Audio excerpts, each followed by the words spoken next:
Hi, my name is Shan Lalwani. I'm the owner-director of a firm called Vriksha Nursery, which is situated in Mumbai. As you know, there's a massive space crunch happening in the city, and we've been exploring new avenues of growing plants within the confines of the city. What we are going to be doing today is something that we call inverted gardening, where we're going to be using a Japanese technique called Kokedama and then customizing it to look aesthetically pleasing to the eye. So what we need for that is a basic ceramic pot, some peat moss, some green moss, an indoor plant, and just a normal chain. Now I'll basically show you how to do that. What you need to do is carefully take the plant out of the plastic pot, open up the soil, gently massage the soil out while not damaging any of the main roots. What you then need to do is make sure you carefully trim the excess roots that you're seeing here. They're basically axillary roots. Make sure you trim them at an angle.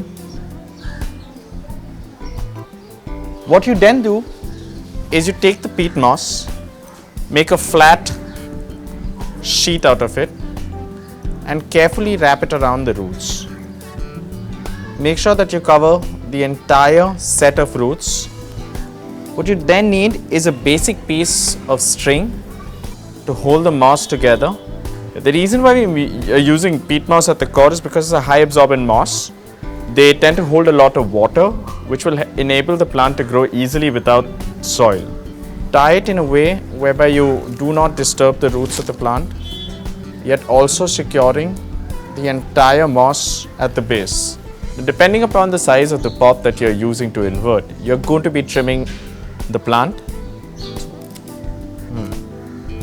So now that we've trimmed the plant to the size of the pot, what we're going to be doing is, in the places that we've tied, carefully string a wire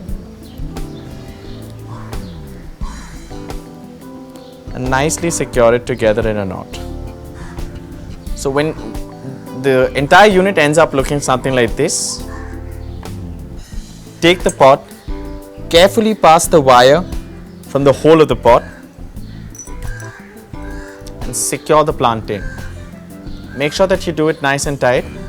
Place some of the green moss at the base to make it look nice and pretty. Green peat is generally very sticky, so you don't really need to do any sort of tying. This eliminates the drippage of the water. Once you see this is done, we're going to take a normal chain wire that you get out in the market, entangle it in this wire that we had tied earlier, and your inverted plant is ready. The selection of plant is very important when you're doing the inverted plants. You could be using syngoniums, you could be using ivies, you could be using any plant that grows very easily. If you want to go a little fancy, you could do inverted farming, whereby tomatoes grow very easily inverted. Advantages of growing plants inverted: there's no weeding that's required, there's no tilling that's required, and there's very little manure requirement. I'm going to show you how you can basically hang this absolutely anywhere, indoors or outdoors. The watering of these plants is fairly simple, and just spray the base of the plant. And because it has so much of the moss, it'll almost eliminate dripping. Most inverted plants, depending upon the selection, you'll have to water them either every day or once every 2 days.